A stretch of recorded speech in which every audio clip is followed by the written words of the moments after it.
एक था जंगल, बड़ा ही हरा भरा और मस्ती से भरा। सभी जानवर आपस में मिलजुल कर रहते थे। धीमू भाई, यहाँ क्यों बैठे हो?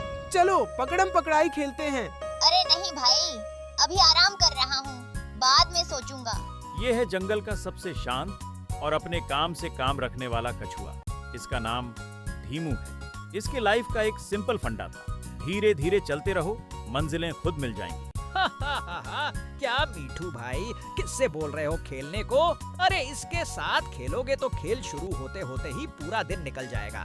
तो फिर तुम ही खेल लो मेरे साथ, जंगल का सबसे तेज खरगोश फुर्तीला।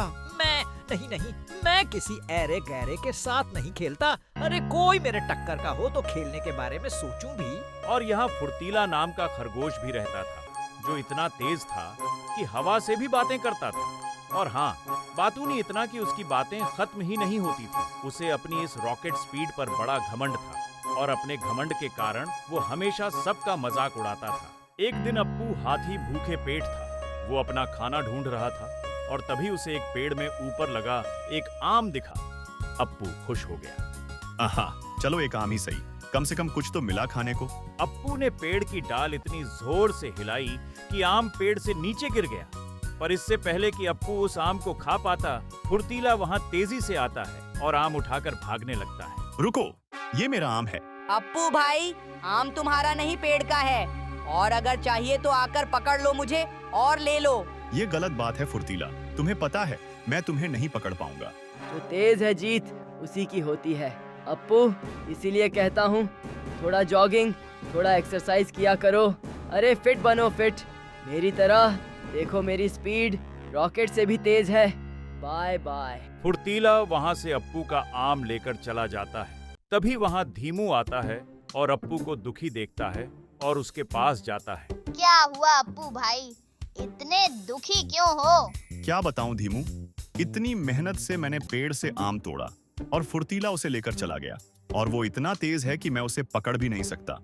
हाँ, उसे अपनी स्पीड पर बड़ा घमंड है, लेकिन एक दिन शेर को 1.25 शेर जरूर मिलता है। एक दिन जंगल के प्यारे से तालाब के पास सब जानवर जैसे कि गोलू भालू, मीठू बंदर और लंबू जिराफ गप्पे मार रहे थे। फुर्तीला वहाँ फुदकता हुआ आया। अरे फुर्तीला, आप हमारे साथ बैठो। अरे तुम सब तो जानते ही हो, मेरे जैसा तेज दौड़ने वाला कोई नहीं। बैठना मेरा काम नहीं है, वो तो तुम जैसे आलसी जानवरों का काम है। तुम सब तो मेरे पीछे साइकिल पर भी नहीं पहुंच पाओगे। हाँ, पता है तुम्हारी स्पीड तो लाइट स्पीड से भी ज्यादा है। और तुम्हारी एक ही बकबक सुनकर हम बोर हो गए हैं। कुछ नया सुनाओ। बस भागने में क्या बहादुरी है? हाँ, हम भी तेज दौड़ सकते हैं। तुम तो बस स्लो मोशन में चलते हो। मैं तो सोच रहा था तुम सब के लिए एक बेबी रेस ऑर्गेनाइज करूं, जिसमें फिनिश लाइन सिर्फ 10 कदम दूर हो। फुर्तीला की बात सुनकर सभी जानवर गुस्सा हो गए। बस धीमू चुपचाप वहाँ बैठा था। फुर्तीला अपनी आदत से लाचार उसके पास गया। धीमू के पास जाकर उसे छेड़ते हुए अपनी नाक चढ़ाकर बोला, अरे धीमू भाई, तुम इतना धीरे क्यों चलते हो? लगता है तुम्हारा पेट्रोल खत्म हो गया है। कभी तेज चलना सीखो, क्या पता किसी दिन हम भी दौड़ लगा लें। हाँ, पर मुझे लगता है तुम तो स्टार्ट लाइन से हिल भी नहीं पाओगे। फुर्तीला, माना कि तुम सुपर फास्ट हो, पर इसका मतलब ये नहीं कि तुम हमेशा मेरा मजाक उड़ाते रहो। कोई तो होगा जो तुमसे भी तेज होगा। तुम्हें हराने वाला भी कोई न कोई तो जरूर होगा। धीमू की बात फुर्तीला को पसंद नहीं आई। उसने अपने आप को ऊंचा दिखाने और धीमू को नीचा दिखाने के लिए तुरंत एक योजना बनाई। अरे उस दिन का इंतजार क्यों करना? मैं तो अभी भी तैयार हूँ। दूसरे के भरोसे रहने से अच्छा है खुद अपना दम दिखाओ। हिम्मत है तो मुझे रेस में हरा कर दिखाओ। अगर तुमने मुझे हरा दिया तो मैं कभी तुम्हारा मजाक नहीं उड़ाऊंगा। मंजूर है तो बोलो। फुर्तीला की चुनौती सुनकर सब हैरान हो गए, पर धीमू ने मन ही मन सोचा, एक इसका घमंड तोड़ने का यही एक मौका है। वो जानता था कि वो खरगोश से रेस में नहीं जीत सकता, पर अपनी किस्मत आजमाने में क्या जाता है। धीमू ने सबको हैरान करते हुए जवाब दिया, ठीक है फुर्तीला भाई, मैं तुम्हारी चुनौती स्वीकार करता हूँ। सबको बड़ा आश्चर्य हुआ, लेकिन धीमू की हिम्मत देखकर सबने जोर जोर से तालियां बजानी शुरू कर दी। कुछ दिन बाद वह सुपर रेस का दिन आ ही गया। इस बड़ी चुनौती का ब्लॉकबस्टर परिणाम देखने के लिए जंगल के सारे जानवर इकट्ठा हुए थे। गोलू भालू रेस शुरू करता है। 1 2 3 स्टार्ट। ब्रूम ब्रूम करके तेजी से धीमू को चिढ़ाते हुए आगे भागा। हा हा हा! धीमू भाई, मैं तो अभी से फिनिश लाइन पर आम खाने जा रहा हूँ। कुछ दूर दौड़ने के बाद जब पीछे मुड़कर देखा तो उसे धीमू दिखा ही नहीं। हा हा हा! धीमू तो अभी तक मेरे एक कदम तक भी नहीं पहुँचा होगा।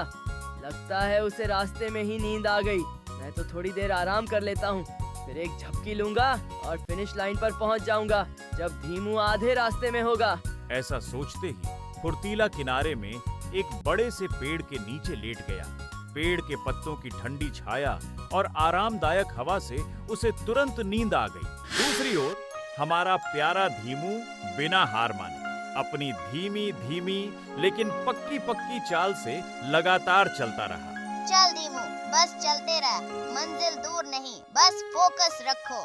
कुछ समय बाद वह उसी जगह पहुंच गया जहां फुर्तीला खर्राटे ले रहा था। धीमू उसके पास से धीरे धीरे गुजरता रहा। अरे देखो, ये कछुआ तो खरगोश के पास से निकल गया। खरगोश तो सो रहा है। अब आएगा मजा। फुर्तीला को उसके कर्मों का फल मिलेगा। कुछ ही समय में लगातार चलते चलते धीमू अपने लक्ष्य तक पहुंच गया और जीत गया कछुआ, जीत गया धीमू की आवाज के साथ दौड़ जीत गया। अरे धीमू जीत गया, फुर्तीला हार गया। सारे जानवर धीमू की जीत देखकर जोर जोर से तालियां बजाने लगे और हिप हिप हुर्रे, धीमू जिंदाबाद के नारे लगाने लगे। जानवरों के शोर से फुर्तीला की नींद खुली। क्या हुआ? भूकंप आ गया क्या? नींद से जागते ही फुर्तीला को समझ आ गया कि उसने कुछ ज्यादा ही लंबी नींद ले ली, पर अभी भी उसका घमंड खत्म नहीं हुआ था। कछुआ तो अभी भी उसी स्नेल पेस से चल रहा होगा। अब मैं फिनिश लाइन पर पहुंचकर उसे हैरान कर दूंगा। फुर्तीला उठा और झूम झूम करके दौड़ पड़ा, लेकिन वहां पहुंचने पर धीमू को वहां पहले से खड़ा देखकर फुर्तीला के तो होश उड़ गए। क्या? धीमू, तुम यहाँ कैसे? मैंने तो सोचा था तुम अभी तक जंगल के बीच में कहीं रेंग रहे होगे। ये तो इम्पॉसिबल है। इम्पॉसिबल नहीं फुर्तीला, आई एम पॉसिबल। धीमू ने कर दिखाया। धीमू के सिर पर जीत का ताज चमक रहा था और दूसरे जानवर उसे चैंपियन कहकर बधाई दे रहे थे। धीमू ने दूर से फुर्तीला को देखा और धीरे से मुस्कुराया। देखा, धीरे धीरे भी जीत सकते हैं। तुम तो सो गए, मैं तो चलता रहा। फुर्तीला बहुत लज्जित हुआ। उसे अपने की पर पछतावा होने लगा, क्योंकि अपने बड़बोलापन और घमंड के कारण वह जंगल के सबसे धीरे चलने वाले जानवर से दौड़ हार गया। मैं समझ गया, ज्यादा घमंड अच्छी बात नहीं।